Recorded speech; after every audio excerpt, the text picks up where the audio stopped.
A pensar más con Rosa María Palacios.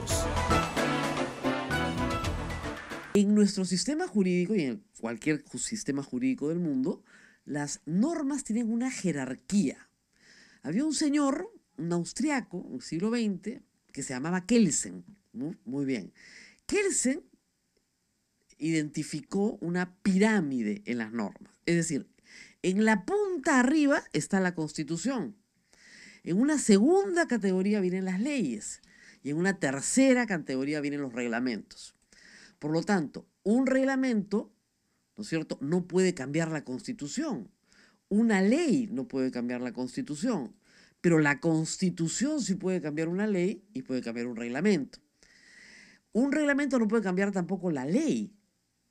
Nunca. Porque prima, y ahí viene la jerarquía, la ley sobre el reglamento. Muy bien, esta es la norma fácil, básica y general. ¿Qué hizo el Congreso? Y acá viene, digamos, una cosa media complicada de entender. El Congreso modificó su reglamento.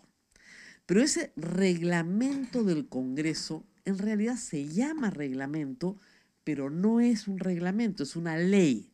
Qué pesados son los abogados, ¿no? Sí, pues. Muy bien. Los reglamentos son normas generales que emanan del Poder Ejecutivo, normalmente a través de decretos supremos. ¿Ok? Las leyes emanan del Congreso, a veces del Poder Ejecutivo por decretos legislativos o decretos de urgencia que tienen rango de ley.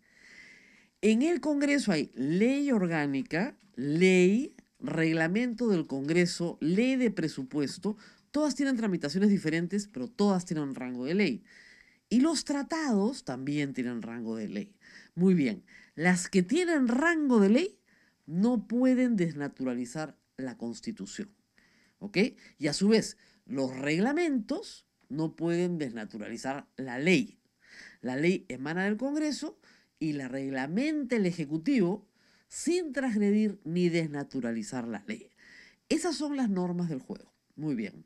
Cuando ante un juez se presenta la duda sobre qué norma aplicar, la norma constitucional sobre la legal, el juez tiene por mandato de la ley que aplicar la norma constitucional. ¿Por qué? Porque prima. ¿Cómo se llama eso? Control difuso. Todos los jueces lo tienen que hacer. ¿Ok? Cuando un grupo de congresistas, un grupo de ciudadanos, el presidente de la República, encuentran que una norma es inconstitucional, una norma con rango de ley, plantean una acción de inconstitucionalidad ante el Tribunal Constitucional y este resuelve. ¿Cómo se llama eso? Control concentrado. Es un órgano que resuelve para todos. Muy bien. Lo que ha hecho ayer el Tribunal Constitucional es decir, el Congreso ha modificado su reglamento. Esto tiene rango de ley. Y al hacerlo, ha pretendido modificar la Constitución y eso es inconstitucional. Solo eso ya de frente hace que la modificación sea inconstitucional. Pero además, ya lo leeremos después, el 15 de noviembre se publica la sentencia, además, el Congreso no puede decirle al presidente de la República cómo conformar su gabinete. La modificación planteada por Mauricio Mulder el año pasado, dicho sea de paso, esta es la segunda derrota de Mauricio Mulder en apenas un mes, ¿no es cierto? La primera fue la ley Mordaza y ahora esta, y se le dijo desde el primer día que era inconstitucional. Ustedes son testigos de cómo he peleado yo acá por esto. Muy bien. La modificación de Mulder, ¿qué hacía? Para ponerlo en una línea, ataba de manos al presidente de la República que ya no podía disolver el Congreso. Así de simple. Muy bien. Esa disposición que pretendía que el artículo 133 y 134 de la Constitución, que le permite al presidente disolver el Congreso si le han negado la confianza 2 veces al presidente del Consejo de Ministros, en la práctica no sirviera para nada. Es decir, en primer lugar, el presidente de la República, a través de su presidente del Consejo de Ministros, no podía hacer confianza de ningún mecanismo de control político y de ninguna norma. Entonces yo preguntaba, entonces, ¿de qué va a hacer confianza?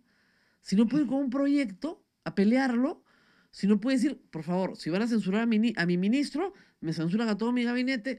Entonces, si no puede hacer eso, ¿para qué? Michi, es la cuestión de confianza.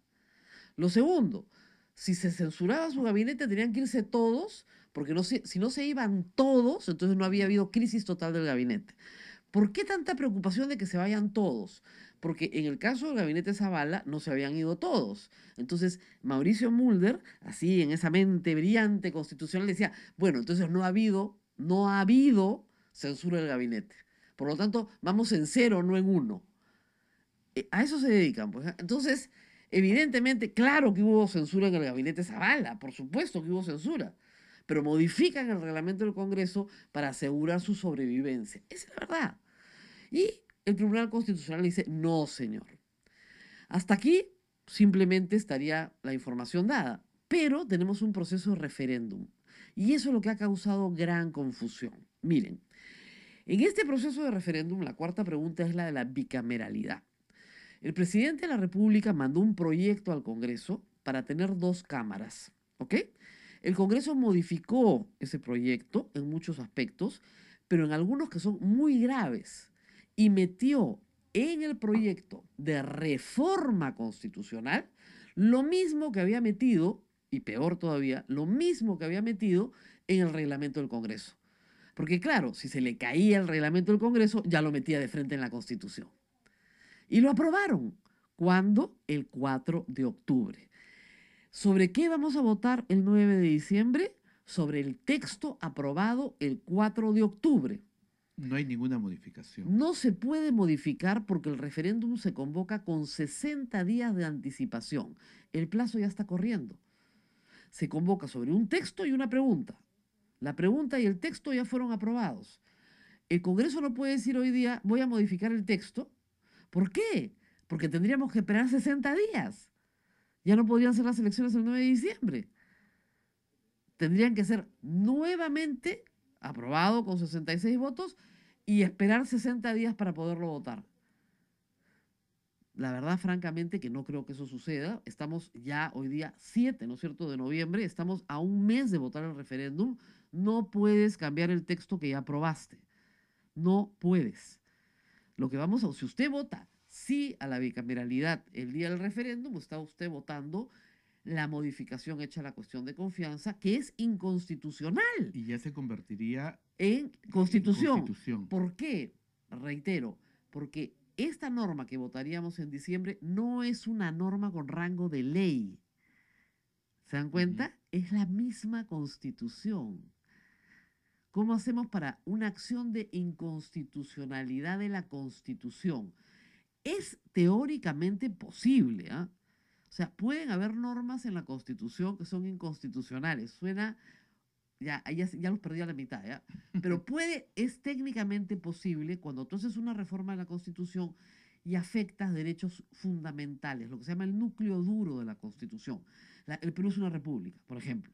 Si tú afectas eso en una reforma constitucional y estableces que somos una monarquía, esa norma puede ser inconstitucional y puede ser debatida en el Tribunal Constitucional.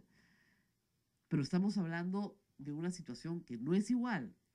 Estamos estableciendo un mecanismo distinto de equilibrio entre el Poder Ejecutivo y el Legislativo.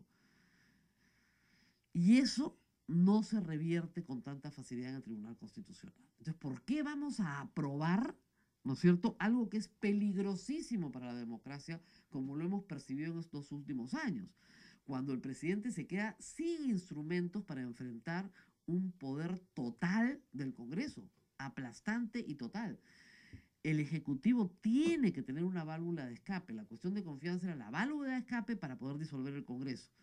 Si me quitas esa válvula de escape, lo único que tenemos es una situación de confrontación perpetua. Entonces, tiene que haber la válvula de escape. Así lo entendió el TC, por eso ha derogado el reglamento del Congreso. Pero lo que no puede el TC es pronunciarse sobre un proyecto de reforma que ni siquiera existe, porque no ha sido aprobado. ¿Y quién lo va a aprobar? ¿Nosotros? Ni hablar. En estas condiciones, de ninguna manera. Qué pena que nos quedamos sin bicameralidad. Yo estoy a favor de la bicameralidad, pero si hacen trampa en el Congreso, no esperen que los apoyemos, pues.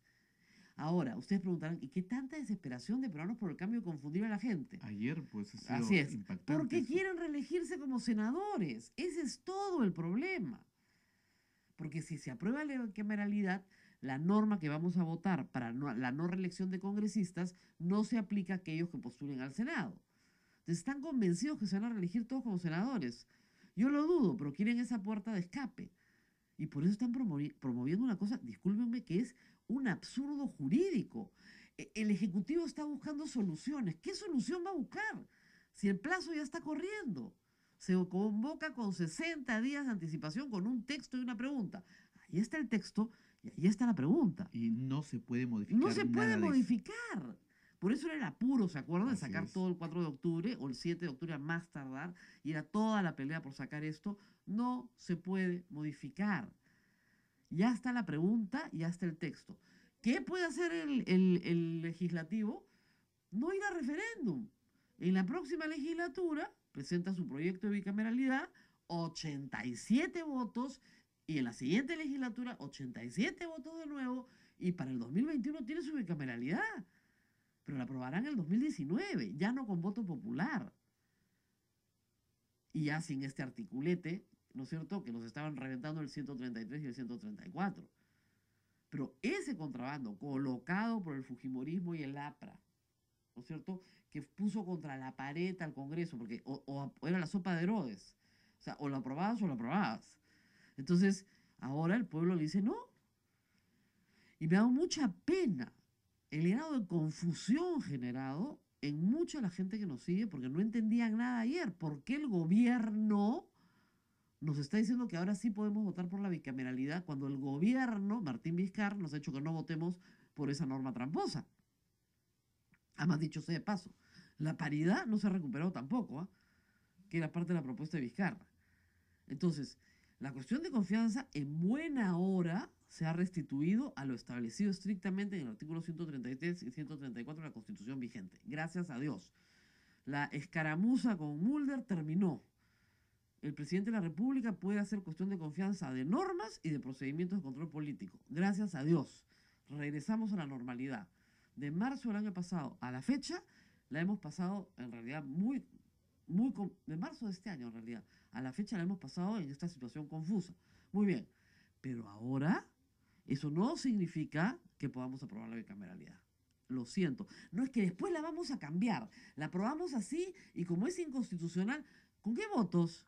¿Qué votos tiene Peruanos por el Cambio? ¿Con qué votos, señores? Con ninguno. No tienen los votos para prometer eso.